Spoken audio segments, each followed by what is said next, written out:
We're going to Titchfield just to let you see and appreciate the village. I want you to get a feel for the Titchfield Spirit. Let me tell you about the Titchfield Spirit. It's history as you've never seen before. The Titchfield community are staging a fun-packed family show, so get ready to meet your local characters of the past 1500 years. They have taken the Titchfield tapestries, which tells the historic life of Titchfield, and bringing them to life by this dramatic family stage play. So I want you to come and see the play and maybe get involved.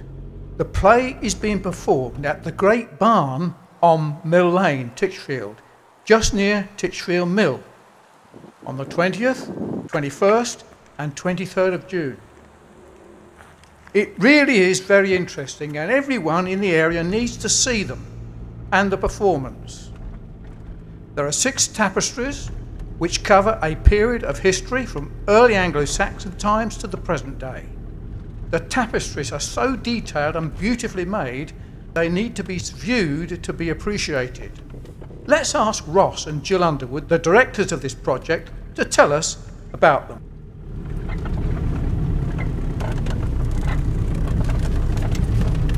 Now, please tell me about the first tapestry, some of the important points, please. The first tapestry shows the Anglo-Saxons in their village doing the everyday jobs like ploughing, the children helping out with all the jobs to do, the houses they lived in, which were some of them very basic, and then they are carrying out their lives, but they're one of the last groups of people to be converted from paganism. St Wilfrid came down, and he was Northumbrian, and he sailed up the Meon, converting as he went, starting with the people of Titchfield, which means possibly the field of little goats, and the goats are featured in the tapestry. What do you find the most interesting about that? I love seeing the detail of the way the people lived at the time, and showing how the children were involved in all the jobs, that there was no education, and how hard the people had to work to make a living. This tapestry is the tapestry of the Normans. I'm dressed as Lady Anne. Theoretically she was the wife of the Lord of the Manor, but the Normans have invaded and taken away all their lands.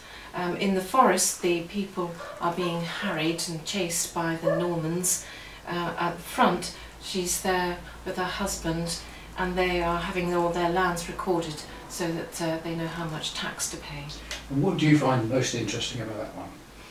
I find it quite distressing to see the forest of Beer being hacked down with the Normans chasing the Anglo-Saxons throughout. Ah, brilliant, okay. On to you now.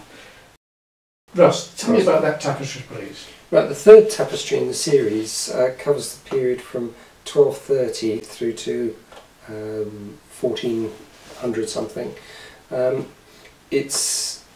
It's the time when Henry V was in this area, amassing his troops and his armaments for the campaign that led to Agincourt, which 600th year next year. He supposedly built the barn on top of the hill to store his equipment in. And then his son Henry VI was married in Titchfield, so we actually have a royal wedding. And he married Margaret of Anjou. And this was celebrated through the village. What do you find about, what's most interesting in that for you? Well, I find it fascinating that we've got a royal wedding in the village. It's a big deal. When William and Kate got married, not many people thought that a little village would have a royal wedding as well. Now, there are 3 more tapestries to look at, but we must move on. So we need to ask, will there be a charge? It's a very small charge. £10 will bring the whole family. Really? Two adults, 2 children.